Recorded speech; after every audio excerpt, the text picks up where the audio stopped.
maayos. Nag-usap tayong dalawa, pinaghanda ka pa ng Diyos. Dahil sa pag-ibig nating nawala lang ng biglaan, sapagkat ang isip mo punong-puno ng kaguluhan. Ako daw ay nakitaan ng mga negatibong bagay, na ako daw ay bakla, chinichismis sa kapitbahay. At bigla ka na lang nauna, ako naman ay aamin na rin. Ako'y takot lamang sa'yo, baka bigla mo ako nasa pake. Ako'y tsaring, aamin ako, di ko na kaya ang konsensya. Sana'y mapatawad mo kung ako man ay naging baklita. Ako na ang magkukusang lumayo sa ating relasyon. Ayoko na sa'yo, lalaki ng type ko mula ngayon. Sorry sa pagkakataong di ko nagawang maamin sa'yo. Ngayon ay tsakang-tsaka kong aminin sa'yong bakla ako. Ngayon ay lalayo na ako dahil mahal ko na'y iba. Malaki katawan, mataas na tao at ang pogi-pogi pa. Relax na ikaw, dahil sa mga sinasabi mo hindi totoo.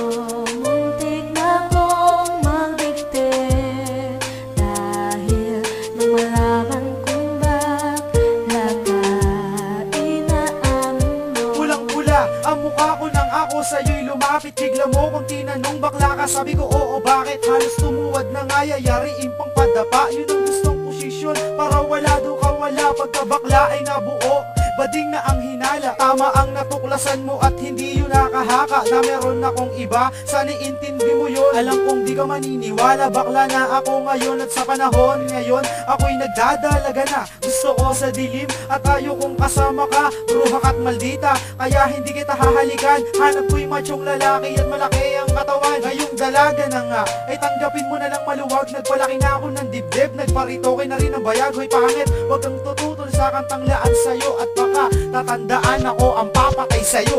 Relax na ikaw, dahil sa mga sinasabi mo hindi totoo.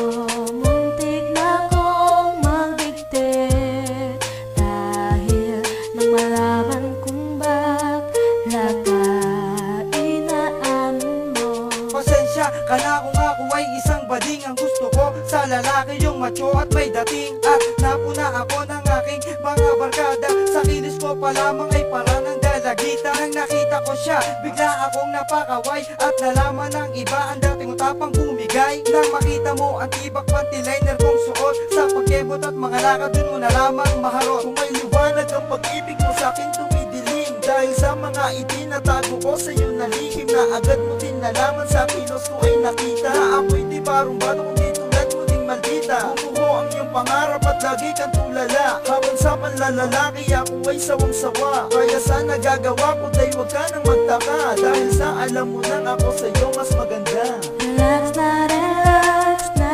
ikaw, dahil sa mga sinasabi mo hindi totoo. Muntik na kong magdikte, dahil nang malaman kong bakla ka, inaamin mo. Di ko lubos maisip kung bakit baka baligtar ang pagkabakla ko nilantad nang hindi nag-alangan. At maldita na ako, maganda na ako sa kanila. Palong-palo ako sa gabi kung minsan duty ng 5. Kaya wala kang dahilan para ako'y ipagpalit. Ganto na ako talaga, please pwede wag kang makulit. Like kulasang mapait, bading lang ang nakakarami. Kahit araw at gabi ginagawa ko as sinabi. Nalaman mo akong bakla kaya nakipaghiwalay. Nahuli mo ko sa sipit, sumusubo ng atay. Hindi ka mapalagay sa iyong mga nalaman. Ang mga buntot nila parang nalatang halaman. Totoo ako, nagnako ng mga manika mo. Mabalahibo katawan, gwapo yan ang gusto ko. Sana wag ka magbigti at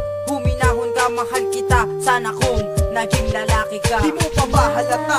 Wala ka bang nasaksihan? Di ko na rin matimpi itong aking kabaklaan. Sa pagkatao kong ito, happy ang saya. Bumabagabag sa aking puso kung itutuloy pa ba? Kabaklaan ka, malditahan na sa'yo ipaalam. Pangarap ko na maikamak at kainin ng laman. Pagkakatsaring ay sinasabi ko sa'yo, di na to matitigil. Hay nako, grabe na to. Relax na ikaw,